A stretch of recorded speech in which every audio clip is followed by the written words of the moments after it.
একটু ওয়েট করেন, সময় তো দিবে, আসতেছে, শেষ হোক। মিস্টার হাসান এদিকে ইয়েস ইয়েস, আমি অ্যাড্রেসিং ইউ। মাননীয় স্পিকার, আমি আপনার প্রোটেকশন দাবি করছি, কারণ আমরা যদি সরকারের সমালোচনা করি আমার এলাকার বাজেট দিয়ে বন্ধ করে দিবে না, সেটার কিন্তু নিশ্চয়তা নাই। 28-এর পরে কয়টা সংখ্যা হয় আমি আর্টস ইংলিশ ডিপার্টমেন্টের ছাত্র, আর্টস ব্যাকগ্রাউন্ডে পড়াশোনা করছি, আমার মাথায় আসে না 28-এর পরে কয়টা সংখ্যা হয়।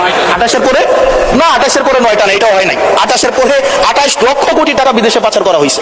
এখন মাননীয় স্পিকার, যারা পাচার করেছে তারা সদর্পে এখন হচ্ছে মাননীয় স্পিকার গুলশান, বনানী, ধানমন্ডি, এই দেশে এখন বুক ফুলিয়ে চলাফেরা করে। মাননীয় স্পিকার, আমরা দেখেছি অন্তর্বর্তীকালীন সরকারের সময় বসুন্ধরার পুত্র সুবহান দেশে ঢোকার সাহস পায় নাই, আমরা দেখেছি আনবির দেশে ঢোকার সাহস পায় নাই, কিন্তু এই সরকার নির্বাচিত হয়ে আসার পরে আমরা দেখেছি সদর্বে এই সুবহানের পুত্র, এই ধর্ষক দেশে ঢুকেছে। মাননীয় স্পিকার, অন্তর্বর্তীকালীন সরকারের সময় দুর্নীতি দমন কমিশন বসুন্ধরার বিরুদ্ধে মামলা করেছে। আমরা দেখেছি এই মামলার কি অগ্রগতি হয়েছে সেটা আমরা জানতে চাই। আন্ডার টেবিল কোনো ধরনের সমঝোতা হয়েছে কিনা, যদি সমঝোতা না হয়ে থাকে তাহলে তাদের বিরুদ্ধে আইনগত ব্যবস্থা নিতে বাধাটা কোথায় সেটা বাংলাদেশের মানুষের সামনে প্রকাশ করতে হবে। মাননীয় স্পিকার, অন্তর্বর্তীকালীন সরকার এই বসুন্ধরা গ্রুপ যারা বিদেশে টাকা পাচার করেছে, মানুষের সম্পদ দখল করেছে এবং মিডিয়ার মধ্য দিয়ে আওয়ামী লীগের গুম খুম হত্যাকে যারা বৈধতা দিয়েছে, তাদের খুঁটির জোর কোথায় সেটা আমরা জানতে চাই। মাননীয় স্পিকার, আমরা মাননীয় স্পিকার অবশ্য শুনতে পেয়েছি, বললে অবশ্য অনেকে রাগ করে। মাননীয় সদস্য, আপনার সময় শেষ হয়ে গেছে, তারপরেও চিফ হুইপ মহোদয় অনুরোধ করেছেন আরো 3 মিনিট বাড়ানো হলো। থ্যাংক ইউ মাননীয় স্পিকার।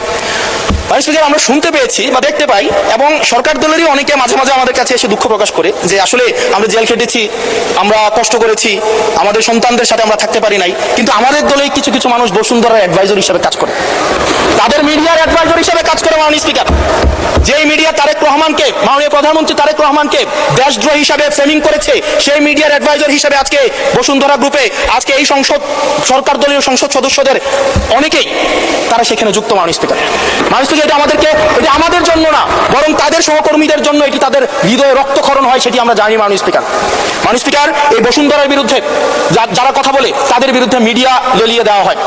মাননীয় স্পিকার, আমরা যারা ঋণ খেলাপি, যারা ব্যাংকগুলোকে দখল করেছে, যারা গণতন্ত্র পথকে রুদ্ধ করেছে, গুম খুনের বৈধ, একটু ওয়েট করেন, সময় তো দিবে, আসতেছে, শেষ হোক।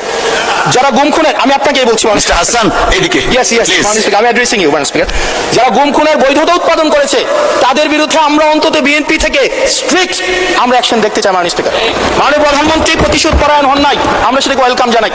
মাননীয় স্পিকার, প্রতিশোধ পরায়ণ না হওয়া আর সুবিচার নিশ্চিত না করা দুইটা এক না। মাননীয় স্পিকার, আমরা ওয়েলকাম করি উনি প্রতিশোধ পরায়ণ হন নাই, ব্যক্তিগত রাগ ক্ষোভের ঊর্ধ্বে উনি উঠতে পেরেছেন, কিন্তু আমরা এটা ওনার কাছ থেকে শুনতে চাই, ওনার দলের কাছ থেকে শুনতে চাই, গুম খুনের হত্যার উনি সুবিচার নিশ্চিত করবেন, উনি আইনের শাসন নিশ্চিত করবেন এবং এতদিন